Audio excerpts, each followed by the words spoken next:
नमस्कार साथियों, आज के साक्षात्कार साहित्य श्रृंखला में हमारे बीच मौजूद हैं गिरजा शंकर जी रुनवाल सर। रुनवाल सर के बारे में मैं आपको जानकारी दे दूं कि जावद तहसील के डिक्केन क्षेत्र में सर्वप्रथम शैल चित्रों को खोजकर्ता के रूप में भी उपलब्धि इनके नाम है। प्रसिद्ध शैल चित्र खोजकर्ता के रूप में इन्होंने अपना नाम इतिहास के पन्नों में दर्ज कराया है।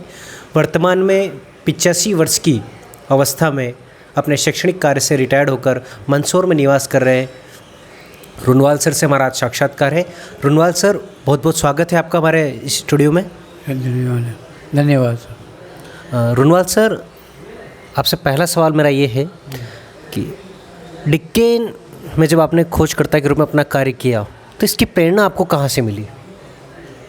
ये जो डॉक्टर वाकणकर साहब थे तो उनसे हमको प्रेरणा मिली थी। उन्होंने कहा बेटा इसके आसपास जंगलों में कुछ महत्वपूर्ण वस्तुएं ज़रूर हो सकती है, तो तुम देखभाल करना, उनकी खोज करना, देखो कभी कोई शैल चित्र वगैरह मिलता हो उधर। तो हमने कहा ठीक है सर। तो मैं एक बार मेरे स्कूल में टीचर थे, उससे कहा मैंने यहाँ जंगल है कि हाँ है साहब। मैंने कहा मुझे ले चल के छोड़। साइकिल से चले गए वहाँ। उन्होंने कहा साहब ये जंगल आ गया। तो डिकेन का वो जो जंगल आ गया तो मैं वहाँ उसको कहा, मैंने कहा तू जा, मैं देख लूँगा। फिर मैंने अपनी साइकिल रखी, एक झरना था उसको नीचे उतरा मैं, और नीचे उतरा तो मुझे झरने के नीचे दोनों ओर काफ़ी चट्टानें, उनमें गुफाएं हैं, ऐसी चट्टानें मुझे दिखी। तो मैंने उन चट्टानों को गौर से देखा तो उनके ऊपर मुझे कलर से पेंटिंग करी हुई दिखाई दी। मुझे लगा कि यहाँ लोग बाग घूमने आते होंगे तो हो सकता है कि उन्होंने ये पेंटिंग कर दी हो। एक कपड़ा भिगोया मैंने और थोड़ा सा पोंछा लगाया तो मिटा नहीं हो। फिर मैंने अनुमान लगाया कि नहीं मिटा, इसका मतलब ये है कि कोई प्राचीन चीज़ है। तो फिर दूसरे दिन मैं गया था तो फीता भी ले गया और सब ड्राइंग बनाने करने के सब सामान ले गया, और हर चट्टान पर बैठ कर के पास में उन चित्रों को बनाया, उनकी लंबाई चौड़ाई लिखी और आगे बढ़ता गया। इस तरह से डिकेन के पूरे क्षेत्र में आसपास के जंगलों में वगैरह घूम करके पूरी मैंने कम से कम 100-125 करीब चट्टानें देखी होगी जिन पे शैल चित्र वगैरह बने हुए हैं, उनको सबको नोट करके ले लिया। आपने डिक्केन में कितना समय व्यतीत किया? मैंने 2 साल रहा था वहाँ पर। फिर मैं हमारा जो है 83 में यहाँ मंदसौर के कलेक्टर साहब ने अखबार वगैरह में जब सब देखा करा, और तो उन्होंने हमारा ट्रांसफ़र जो है मंदसौर करा दिया, और हमको कहा कि भाई आपको संग्रहालय बनाना है, इसलिए जहाँ से भी प्रतिमाएं देखो आप उनको लेकर के आओ। हमने कहा साहब प्रतिमाएं लेंगे तो लोग समझेंगे कि मूर्ति चुराना है, तो इसके लिए आप हमको लिखित में ऑर्डर दीजिए। तो उन्होंने लिखित में आवेदन दिया, आदेश दिया हमको, वो आज भी रखा मेरे पास। और हमसे कहा कि तमाम ज़िले के पटेल पटवारी राजस्व निरीक्षक इनको आप सूचना देंगे, जहाँ से प्रतिमाएं लें वहाँ तहसील में थाने में जो लिखवाएंगे। तो फिर हम ले करके आए और यह मंदसौर में ला कर के संग्रहालय बनाया था। डॉक्टर कैलाश चंद जी पांडे और आप दोनों ने इस संग्रहालय, जो कि मंदसौर में संग्रहालय है, इसकी स्थापना में अपना अमूल्य योगदान दिया। अभी आपने बताया कि संग्रहालय को शुरू करने के लिए, इससे पूर्व आपने जब डिक्केन में शैल चित्रों की खोज की थी तो आपके कार्यों से प्रशंसा प्राप्त कर, आपके कार्यों की बुरी प्रशंसा कर कलेक्टर महोदय ने आपको ये जिम्मेदारी दी। तो कैसा महसूस हुआ होगा जब आपको इतनी बड़ी जिम्मेदारी मिली?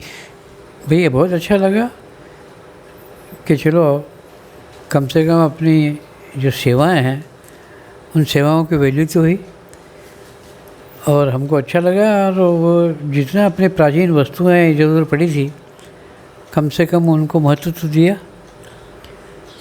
डिक्केन में कोई मित्र जिनका स्मरण आपको अभी भी याद आता हो, जिन्होंने आपको सहयोग किया हो शोध के दौरान?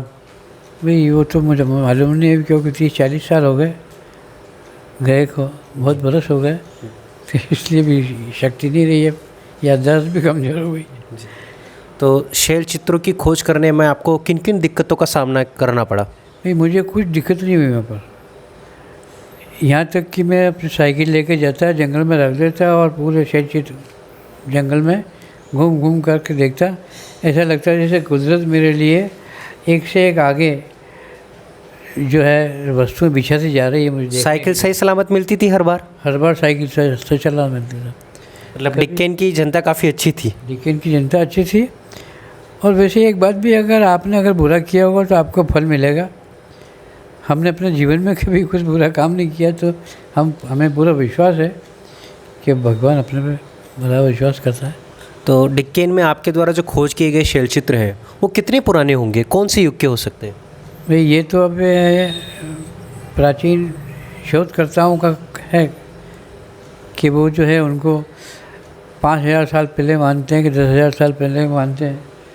वैसे 5-10 हज़ार साल पुराने शैल चित्र हैं, प्राचीन काल के सबसे ज़्यादा, और आज तक वो मिटे नहीं हैं। इसका मतलब ये है कि वो शैल चित्र, वो कलर जो सफ़ेद भी हैं, कुछ लाल रंग के, कुछ नीले रंग के बनाए हुए हैं, तो वो आज तक जो है चट्टानों के अंदर ऐसा समा गया है कि वो अमिट हो गया। फिर भी मेरा निवेदन केवल ये है कि मैंने पूर्व में भी हर वक्त कलेक्टर साहब को लिख कर के दिया था कि साहब यहाँ ये ऐसे शैल चित्र हैं। जो भी मुझे नया मिलता गया मैं उसकी खबर पुरातत्व विभाग को और कलेक्टर साहब को देता था। किंतु इन सारी वस्तुओं की देखभाल करने की जिम्मेदारी आज तक जो है विभाग ने ली नहीं शायद। तो कई जो है चट्टानें लोग बाग तोड़ करके और उनके पत्थर जो है अपने घरों की तरफ ले गए, और ये प्राचीन वस्तुएं अपनी नष्ट होती जा रही है। इसलिए मेरा निवेदन ये है कि जितना जल्दी हो सके हमें उन सारी वस्तुओं की देखभाल की जिम्मेदारी लेना चाहिए। नीमच जिला पुरातात्विक संपदा को सहेजने में यूँ तो सदैव कमज़ोर रहा है और आगे प्रशासन की ढुलमुल रवैया अभी तक हमें देखने को मिलता है। आपके बारे में हमें जानकारी मिली कि आपने जब अपने इन मध्य प्रदेश के अंदर इन शैल चित्रों की खोज की थी तो आपने साथ ही राजस्थान सीमा तक भी आप चले गए थे, मध्य प्रदेश के आखिरी छोर तक आप चले गए थे। तो फिर आपने राजस्थान में जो शैल चित्र प्राप्त किए, क्या उसके बारे में भी सूचना आपने राजस्थान सरकार को दी? हाँ, मैंने राजस्थान सरकार को इसके विषय पे लिखा था कि सब फलाना स्थान पर ऐसे शैल चित्र हैं। ये सारे जो भी शैल चित्र आपने खोज किए, इन सारे शैल चित्रों को आपने किसको जानकारी दी, किसको अवगत कराया? भाई मैंने हर वक्त कलेक्टर साहब को लिखता था और पुरातत्व विभाग को लिखता था। रुनवाल सर, हम जानना चाहेंगे कि आपके द्वारा जो शैल चित्र खोज किए गए उनकी कोई छाया प्रतियां अगर आपके पास हो तो हमें दिखाएं, और वो शैल चित्र में किस प्रकार के क्रियाकलाप हैं उनके बारे में बताएं। ये अधरशिला का शैल चित्र है और इसके अंदर 2 व्यक्ति हथियार लेकर के जंगल में जाते हुए दिखाए गए हैं, अपने शस्त्र लेकर के। तो डॉक्टर रुनवाल सर, हम आपसे एक और चीज़ जानना चाहेंगे। आपने अपना लंबा समय शैक्षणिक कार्य में व्यतीत किया है, डिक्केन आपकी कर्मभूमि रही है और जावत विधानसभा के लिए आपने एक बहुत अच्छा कार्य किया है। आज से पूर्व हम भी वहाँ परिचित नहीं थे कि हमारे यहाँ इतनी अमूल्य संपदा है। डिक्केन वासियों से या जावत तहसील वासियों से आपकी क्या अभिलाषा है, क्या इच्छा है इस इतिहास के बारे में? ये बड़ी अमूल्य धरोहर है और उस क्षेत्र वासियों के लिए उनसे केवल मैं निवेदन ये करूँगा कि जो चीज़ आपको प्राचीन हमारे दे गए हैं उसको बड़ी हिफाजत के साथ संभाल के रखना चाहिए, क्योंकि अमूल्य धरोहर है। इसके बाद आज तक कभी अब हम बन नहीं सकती ऐसी चीज़ जो बना के गए हैं, हमारे लिए छोड़ गए हैं। सर, एक और सवाल हम आपसे जानना चाहेंगे, क्योंकि आजकल और शायद काफ़ी लंबे समय से साहित्यिक चोरी भी होती है। आपने शैल चित्रों की खोज के कर्ता के रूप में एक बहुत बड़ा बीड़ा अपना उठाया है। आपके द्वारा लगातार इतिहास प्रेमियों और प्रशासनिक अधिकारियों को भी इससे अवगत कराया इस इतिहास को सहेजने के लिए। तो क्या कभी आपको इसे साहित्यिक चोरी का सामना करना पड़ा? ये साहित्यिक चोरी तो बहुत लोग वहाँ इसका स्वभाव हो गया है एक प्रकार से कि कोई भी अपनी पीएचडी वगैरह करेंगे या कुछ भी लिखेंगे करेंगे तो वो उसमें अपना नाम जोड़ देते हैं कि हम गए थे वहाँ और हमने ये देखा है। तो इसके संबंध में अगर और जानकारी आपको लेना हो तो कैलाश चंद पांडे साहब से जो है वो, क्योंकि वो कौन कौन पीएचडी कर रहा है क्या कर रहा है उनको सब जानकारी है। और वो जो है डॉक्टर कैलाश जी पांडे मंदसौर वाले वो आपसे अधिक जानकारी दे देंगे इस संबंध में। डॉक्टर कैलाश जी पांडे हमारे बीच मौजूद हैं। आज आपसे फिर दूसरी बार मुलाकात हुई है। दिन परिवर्तित है मगर आज का विषय है हमारी मुलाकात साहित्यिक श्रृंखला के साक्षात्कार में रुनवाल जी सर से हुई थी। रुनवाल जी सर आपके मित्र भी रहे हैं और आपके साथ में सहयोगी के रूप में भी कार्य किया है। तो रुनवाल सर ने बताया था कि हमने उनसे सवाल किया था कि आपके जीवन में कभी रुनवाल सर से कोई साहित्यिक चोरी हुई है? तो रुनवाल सर ने हमें बताया था कि साहित्यिक चोरी काफ़ी लंबे समय से कई विधाओं में होती आई है। इस संबंध में अगर सबसे ज़्यादा जानकारी किसी को होगी तो डॉक्टर कैलाश चंद जी पांडे को होगी। उनके द्वारा शैल चित्रों का संग्रह खोजकर्ता के रूप में उन्होंने काफ़ी कार्य किया। तो क्या कभी उनके साथ ऐसा कोई हादसा वाक़या हुआ, अगर आप बताएं तो? रॉक पेंटिंग के क्षेत्र में सबसे पहले तो वाकनकर जी के जो शिष्य हैं उन्हीं के बीच में झगड़ा हुआ।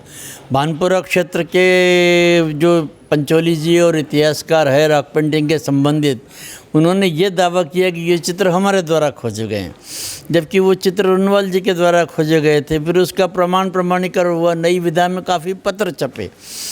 इसके बाद के अंदर ऐसा हुआ कि जब उसकी रिपोर्ट बनाई गई तो जिस अधिकारी ने रिपोर्ट बनाई उसने केवल अपना और सर का वाकनकर जी का नाम रख लिया खोजकर्ता के रूप में और उनका नाम भी गायब कर दिया।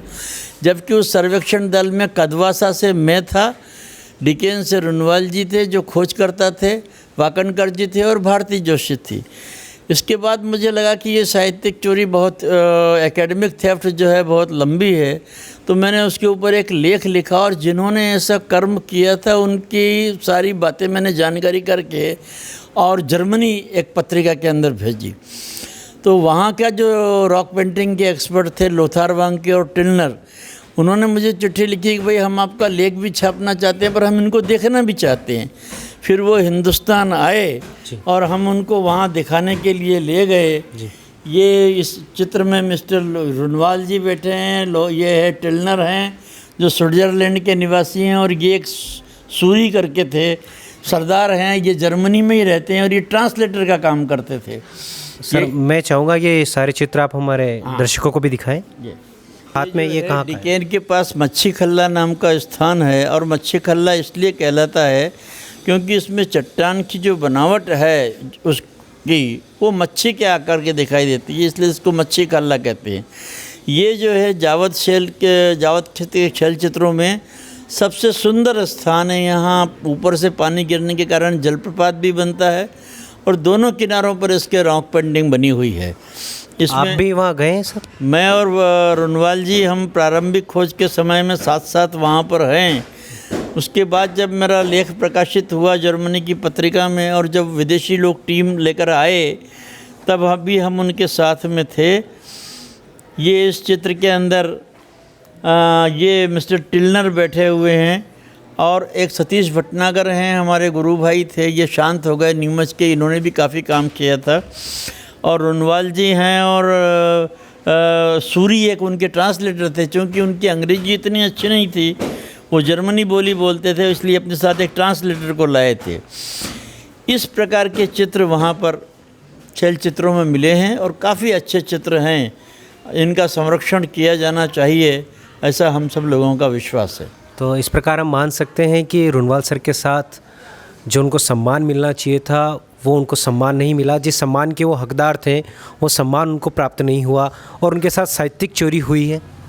ये सभी लोगों के साथ कम से कम ये घटना होती है, क्योंकि इसमें क्रम होता है। स्थानीय लोग खोजते हैं, उसको संशोधक आगे बढ़ाते हैं, वो छोटे मोटे लेख पत्रिकाओं में भेजते हैं। फिर कॉलेज के प्राध्यापक जो होते हैं, शोध अनुसंधानकर्ता के नाम पे ICHR और इससे फेलोशिप प्राप्त कर लेते हैं, वो उनका करते हैं। उसके बाद में उनके प्रकाशन की भी चोरी हो जाती है ना। चोरियों का एक निरंतर क्रम है। और इस पुरातत्व के क्षेत्र में कोई भी आदमी की खोज सुरक्षित नहीं है।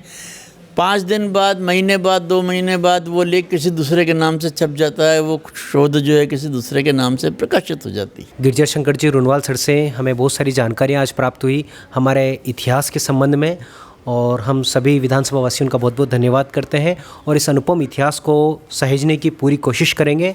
और अब हम रुनवाल सर के घर से प्रस्थान करते हैं। बहुत बहुत धन्यवाद रुनवाल सर आपका। अच्छा सर, धन्यवाद आपको।